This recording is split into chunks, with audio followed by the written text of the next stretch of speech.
So today we're talking about community investment, as already mentioned, and obviously its links to CSR.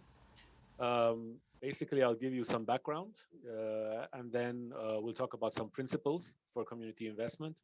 I'll give you a framework to consider when thinking about projects in this area, and an action plan. And obviously, there will be some examples during the presentation and at the end as well. But one thing I want to say straight away is that the focus is going to be very much on strategic community investment.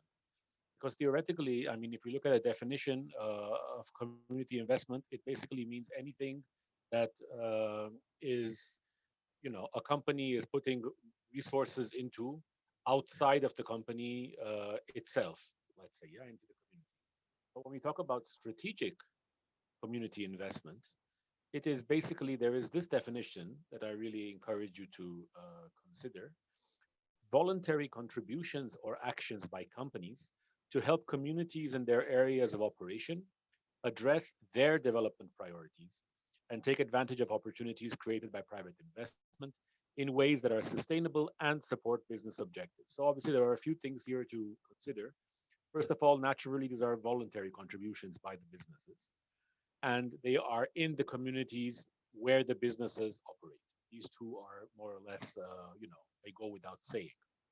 But very importantly, these investments have to address the development priorities of the communities, and they have to support business objectives of the company. That's why it's strategic community investment. And a lot of this presentation is going to come from this excellent document that I really, really recommend anyone interested in this area takes a closer look at. It's the International Finance Corporation's document called Strategic Community Investment. Wonderful, foundation for any business to consider, and also for any NGOs to consider. If you are thinking of partnering with businesses on projects in your community, then I really recommend you look at this document and try to understand how your offer to the companies needs to be more strategic in order to be of more interest to them. So the principles for community investment, and again, strategic community investment, starts with this strategy. It needs to be strategic, which means that it needs to be focused on specific areas, but all areas of focus need to be linked to business objectives. And I'll give you more examples later on in this presentation of what this means. But it's important to realize that there are all kinds of needs in the community, and businesses need to be strategic about which of these needs, which of these priorities in the community have a link to their key business objectives or their key business areas. And it makes most sense to invest only on these objectives or only on these areas, because resources are limited, whether it's money or time or manpower. And the more you invest in a focused way strategically, the more return you will get as a business. Also importantly, businesses should think about looking beyond financial resources. Last week, we talked about corporate volunteering. And obviously, besides financial resources, manpower, skilled support from the employees of a company are another important resource. But there are other things that companies can do as well to support local communities, like giving visibility, for example. Companies very often have access to all kinds of advertising channels, and local communities, local NGOs don't. So even if the company provides these local NGOs with visibility through these channels, it might not cost the company extra money. These might be channels that the company owns. It might be simply a question of opportunity cost, that this week we don't have a commercial message. We focus on promoting this cause or this NGO. But this could be a huge boost, a huge contribution for that NGO or for that cause. So basically, look beyond financial resources. The first principle was being strategic. The second is to be aligned. And this alignment goes two ways: be aligned with development priorities in the community, and be aligned with company policies. So not just company business areas, but all company policies need to be aligned with your community investment initiatives and vice versa. The third principle is to be stakeholder driven and multi-stakeholder driven, or to have multiple stakeholders. Very often businesses make the mistake of dominating the messaging, dominating the communication of any partnership, Because for businesses, I mean, this is one of the key objectives. We are doing these community investments in order to get visibility, in order to also use this as a PR opportunity. So if you're doing it strategically, you get a lot of benefit besides this PR and visibility. And this means that you should be able to provide a larger and a bigger share of the whole partnership with the local NGO, maybe local government, other actors. Business should not be the principal actor or the only actor in a community investment initiative. The fourth principle is to make it sustainable, which means that whenever you go into a partnership or whenever you start a community investment initiative, you should also immediately develop a clear handover strategy or exit strategy. There should never be a plan that this is going to be a permanent program that we have.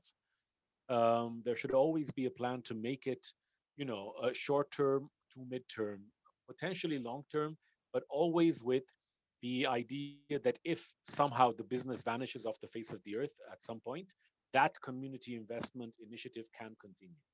Because if you're doing something in the community and creating dependency on your business, then in a way you're doing more harm than good to your community. You might be doing good in a short term, but then if something happens, if you have to cut budgets or if you decide to exit that market, then that community could end up in an even worse position than they were before your community investment initiative began. So it's important to avoid at all costs, avoid developing this sense of dependency. And one important way of doing that is to have an exit strategy or a handover strategy early on. And finally, it's very, very important to be measurable, to have community investments that are measurable, so that you can track progress, communicate progress with your local partners, with your general audience, and so on, so that you also know what part of your community investment portfolio is having the most impact, and so on. Those were a few principles. Let's now look at a framework for community investment. And this is a figure that many people who are, well versed in CSR and especially on the academic side will recognize. This is part of Michael Porter and Mark Kramer's framework. They've talked about the inside out factors. These are the outside in factors. So basically, just to rewind a little bit, any company thinking about CSR should begin with looking at their internal policies, their internal processes, and so on. That is where CSR should begin. Obviously, you need to look at how the company is doing internally and what impact the company is having on the community. But once you do that, you should also look at the other picture. What factors exist in the community that impact the business? And this framework from Porter and Kramer provides a very good understanding of the kinds of factors that are out there. They've divided them into four categories, which we'll discuss in a moment. But I want you first to see that all four of these are interrelated. There are arrows going from each one to the other three. So that's an important consideration as well. All of these factors are interrelated. And this is a framework for community investment because any company in any sector, in any market, can look at these four categories of factors and figure out specific to their case which problems exist, which issues should be targeted for each of these four factors. So let's look at them in more detail. The first one is called context for firm strategy and rivalry. And this looks at the problems in the market or in society that keep the business and others in the same sector from competing freely. This could be legal issues, it could be corruption in general, it could be different things. One example that I'd like to give you, these are all generic examples over the next few slides, and I'll go into more specific examples. But a generic example of this is the concept of safe internet or the safer internet initiative in any country and the telecoms companies or the internet provider companies that work in those countries. So basically, this is the problem. In any country, you have companies that are trying to sell internet services to the general public. At the same time, within the general public, you have a large percentage of people that don't really understand the internet well. They have a stereotypical or a biased or a limited understanding of what the internet is. So for parents of young children, it could be, oh, the internet is dangerous because there's lots of pornography. or the internet is dangerous because there's lots of viruses, or the internet is dangerous because there is online bullying. So these people have heard these concepts and they're really true. They are serious issues, but they are only a part of what the internet is. And at the same time, these people, usually parents or other groups, also don't have a full understanding of the benefits of the internet. So a community investment, an example of community investment that tackles this first group of factors, context for firm strategy and rivalry, is investment by internet service providers or telecom companies into these safer internet partnerships. There's a Safer Internet Day in February every year. And in many countries, internet companies are very actively involved in the events on this day. They could include workshops, webinars, other kinds of creative events, dissemination of information, and so on, trying to help customers understand the benefits of the internet, how to stay safe online. And at the same time, these companies also invest in real solutions. So in France, for example, all the internet providers are united in this project, and they've come up with central solutions like a reporting system where anybody can report a website that they find suspicious or that they feel is dangerous. And then there's a system at the back end which looks at all these reports. So the safer internet partnerships around the world in any country are an example of a community investment initiative that companies are actively taking part in. And I have to say that here, companies usually work side by side with their competitors. There are coalitions inside many countries where different companies that would compete on the market are working together, sharing resources, sharing budgets for this particular CSR area because it's a common problem. It's something that everybody in the sector faces, and it makes sense to work together to try to eliminate this problem, which then makes it a fair, it makes it easier to compete, or it removes a common barrier to competition or a common barrier to sector growth.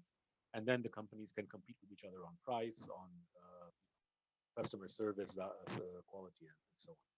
So this is the first group of factors, context for firm strategy and rivalry, looking at problems that keep your company and others in the sector from competing freely. The second group of factors that Porter and Kramer discuss are local demand conditions. This means that companies should tackle problems in society that keep them from giving their best to their customers or from providing higher value services to the market. And this basically deals with customer satisfaction. A generic example here is financial literacy programs. This is also a problem that's very common to different countries. And again, banks sometimes work together on this, or sometimes they have their own programs. The problem here is simple. Many people don't really understand how to manage a family budget. They don't really understand what banks can do for them.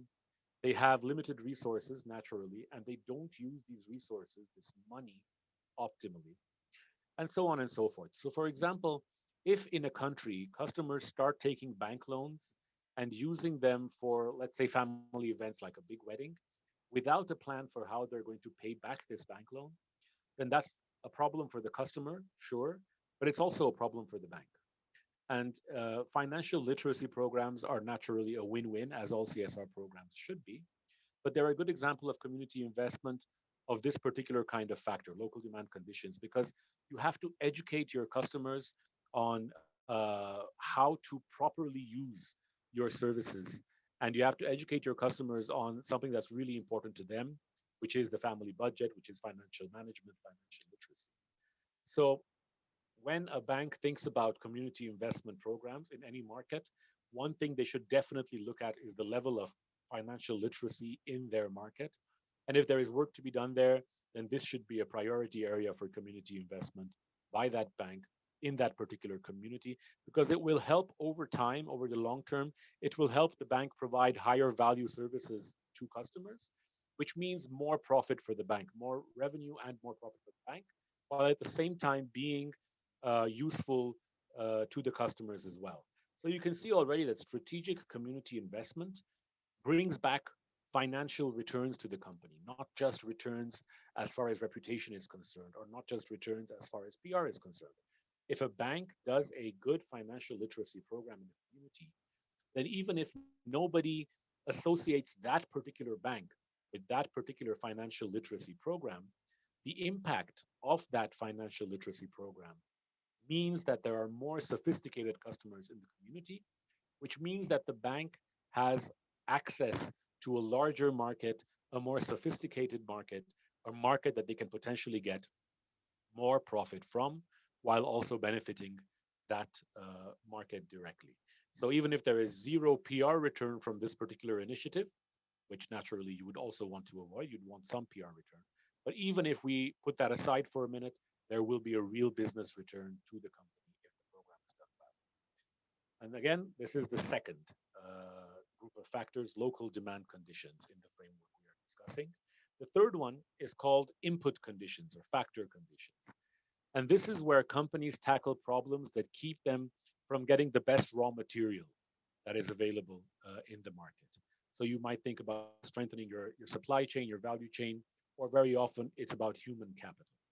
So another generic example of this is very often the dairy manufacturing industry or those industries that are directly linked to farmers put a lot of effort into educating those farmers or into running support programs for those farmers like veterinary programs, maybe working with insurance companies on agricultural insurance and so on. The idea is that if I'm a big dairy manufacturer, then the quality and quantity of my products depends directly on the farmers that are supplying me with products. Let's say I make cheese. I don't have my own milk. I buy milk from local farmers. The quality and quantity of my product depends on the work that my suppliers do. And I should be interested in helping them get more milk, get better quality milk, which means educating them, which means giving them access to resources that they may not have in order to improve my own product and make more profit. And obviously, again, this is a win-win-win. If I make better quality products in larger quantities, then my customers benefit from it. Obviously, my suppliers benefit from it as well. I benefit from it. The state benefits. So this is definitely an example of how community investment can be strategic, and once again, and bring back business returns that go beyond PR and reputation. The final group of factors in this framework is so-called related and supporting industries. That basically means businesses should tackle problems that keep them from having good partners. So for example, if I work in the tourism industry, if I have a hotel, then I'm directly interested in the tourism potential of my community where my hotel is located.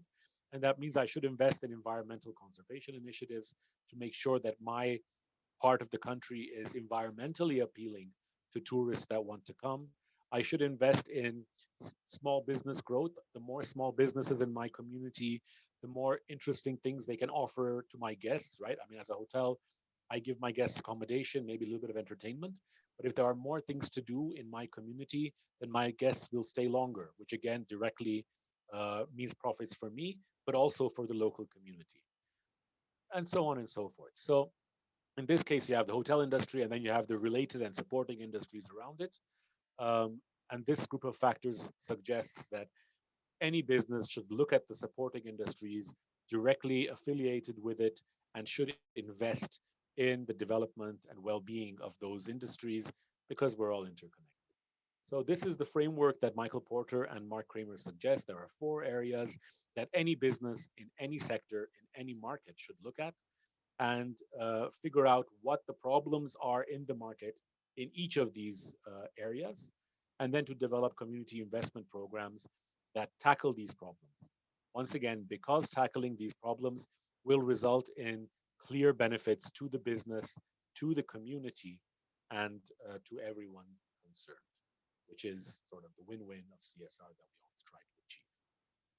So those were the principles. Let's now look at an action plan for community investment. So basically a few steps that any company thinking of developing a community investment program should go through. And once again, if you are an NGO or a foundation that wants to partner with businesses, you should also go through this step-by-step process. Put yourself in the shoes of the business to the extent that you have, access to information.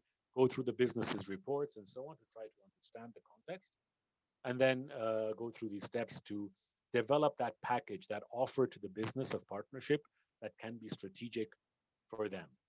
So the first step is to assess the business context, to look at the company and ask yourself, what are your business objectives as a company in this particular community? What do you want to achieve? Where do your strengths lie? What are your weaknesses? What are the opportunities and threats? And specifically, if you're looking at community investment, you have to put a lot of thinking into the opportunities and threats in the community. The threats are, once again, the problems in the community that you want to try to help solve because they are threats to your company specifically. And finally, can you quantify the business value of this community investment? Can you figure out really the financial return that you will get from this investment? And then obviously, you know how much money you're putting into the project. So maybe you can figure out the net present value of this community investment and use that to decide whether it's something worth considering. The next step is to assess the local context. If you remember the principles, you have to be aligned both with the business and with the local community. And here, you need some hard work, a lot of homework for the company. But obviously, if you have partners in the community, then you can really get good inputs from them. What are the community's priorities as far as issues are concerned, problems are concerned? What power dynamics exist? Who are your different stakeholders in the community? Who has the power? Who has less power? What issues exist within, let's say, the sphere of influence of one particular stakeholder, and so on? What assets does the community have? What can you basically use in the community to start your project, and then also to figure out the long-term vision and strategy? And obviously, what risk factors exist in the community as well. Step three is to engage with the communities, figure out how you can build trust, how you can communicate clearly. And often you have to talk informally with some players in the community. It's not just a question of going to the community only when you have something to tell them, but it's a question of listening as well, being present in the community in a way that allows you to listen in on conversations that can tell you more about the problems that exist, the people that have power, and so on. So CSR managers really should constantly be in conversations and dialogues with different NGOs, different foundations, even local authorities or central authorities, and not just go to them only when they have something to say. There's a lot of listening that is involved. At the same time, you have to be careful to manage the community's expectations, because very often NGOs, foundations, local communities look to businesses as money makers, as entities with endless resources. And obviously, this is never true. So it's always useful to, very early on in the process, understand the scope of the problem and clearly communicate the extent to which your community investment program will be able to tackle this larger problem. In very few cases can a single company solve a community problem. Very often it's about contributing to a larger solution. And it's important to be clear on the scope of this contribution. It's important to manage your community's expectations even before the actual community investment implementation begins. And obviously, a very important question is to be as inclusive as possible. Very often, when you decide on your stakeholders, you need to consider whether choosing a particular partner means leaving out a particular group in the community. And you have to figure out how you can be as inclusive as possible. How can you make sure that minorities are represented, or issues are represented, problems are represented that you may not have initially considered, but that are directly linked to the overall problem that you are contributing to solve. The next step is capacity building. Obviously, this means trying to understand who you're working with, whose capacity are you trying to build, what are you trying to help them do, and why they need this capacity, and how this capacity should be built. Who should deliver this capacity building? Is it the business that should do it? Or is it better for the business to engage a local player to deliver this capacity building? Because local players might be perceived differently in a positive way or in a negative way. The company might be perceived negatively, and so on and so forth. And then obviously there is always this question for each step. How do we know that we have completed this step? How do we know that we've succeeded? there needs to be some kind of a mini outcome measurement or impact measurement in this step as well. Whether you do it as a pre-test, post-test, or you figure out, is my community ready now? Is their capacity built? Then you set the parameters. You try to understand how you decide which programs will be considered, which programs will not be considered, based on obviously everything that you've done in the previous steps. You are in constant contact with your stakeholders, so you have to validate these criteria of eligibility and ineligibility with those stakeholders. You have to map the programs that you are considering to factor opportunities and risks. So for each program that is being considered before they are confirmed, you need to do this opportunity risk benefit calculation. And obviously, you have to always make sure that you cover the key players, local business, government, local government, and so on. Even if they're not all actively involved at every step, there has to be some engagement with them at different parts of the process. Then you select your implementation models. Do you want to do the project yourself? Do you want to start with the pilot before scaling up? Do you want to start delivering it yourself, have a local partner, and then build the partner's capacity over time so that they can take over?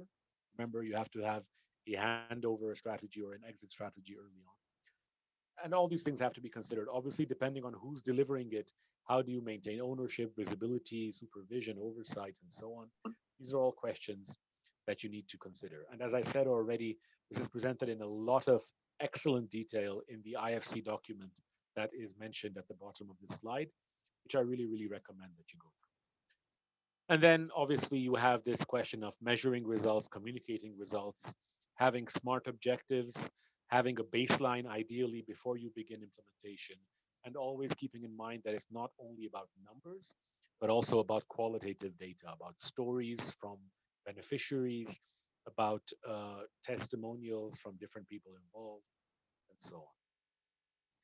So what I want to do now is to show you two examples of community investment by the same company and talk a little bit about which is strategic and which isn't. That company is France Telecom or Orange.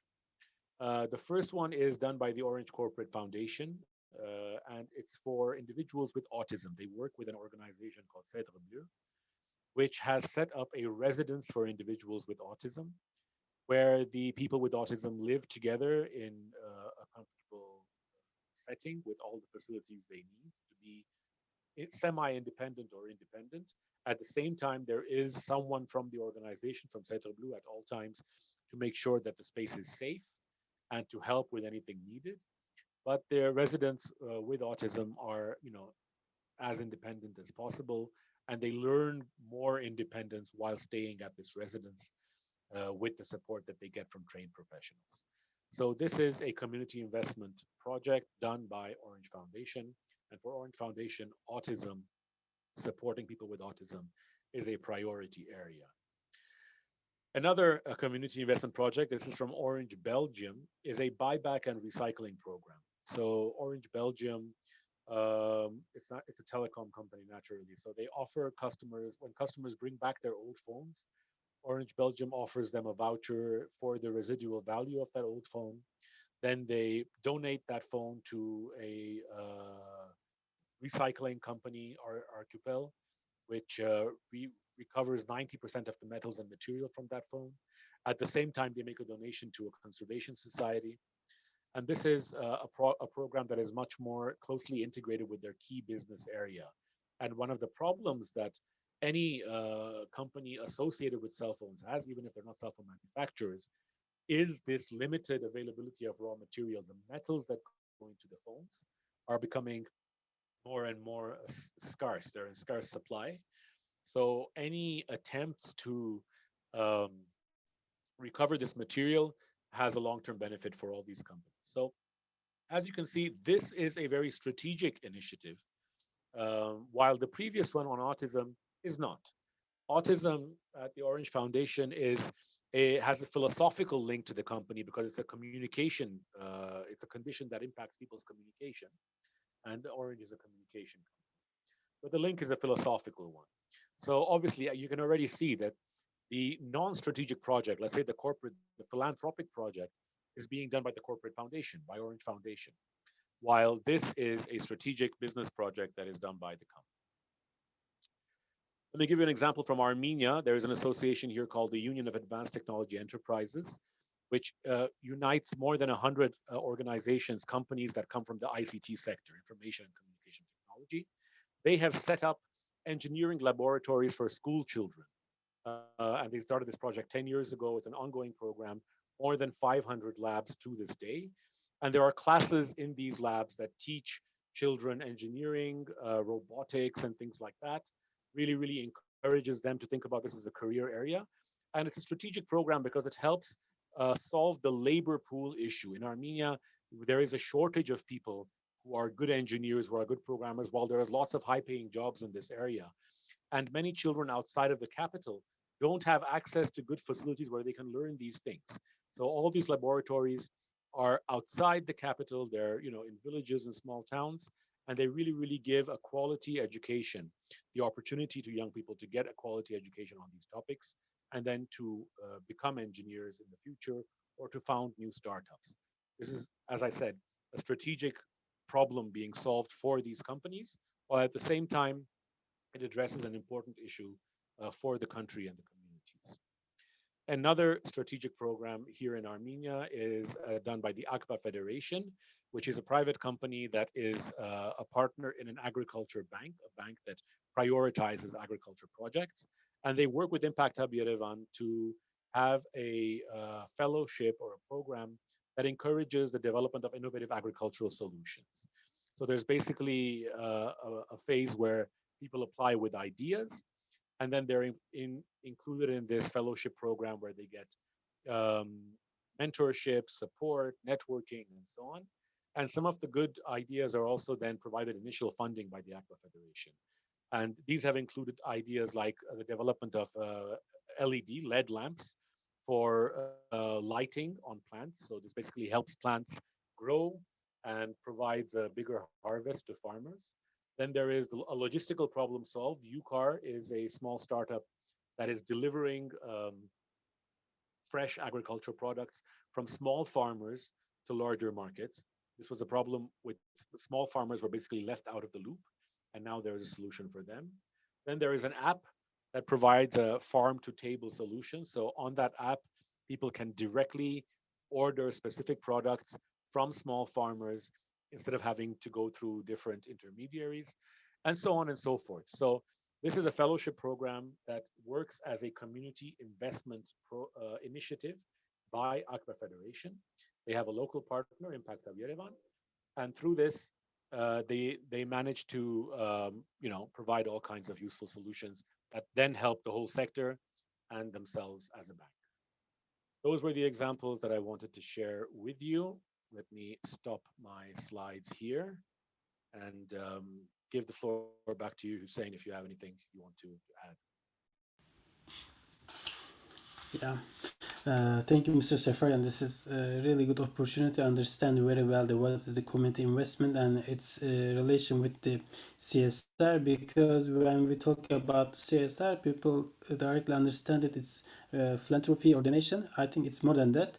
And when we talk about also its engagement with the private companies, and it's good examples you shared, and your presentation is really good for me to understand the situation very well. I just want to ask our participants, if you have any questions or some comments, you can please just open your camera and you can ask Mr. Seferian. And I just want to thank again your great presentation and your examples actually, because I'm saying that when people talk about the CSR, it's generally understand philanthropy or donation. Community investment like is more than this definitions. And your question, your presentation is very well explained the situation, how it's going with the private companies and this concept of CSR. And as I see now, we don't have any questions. Good evening, everyone.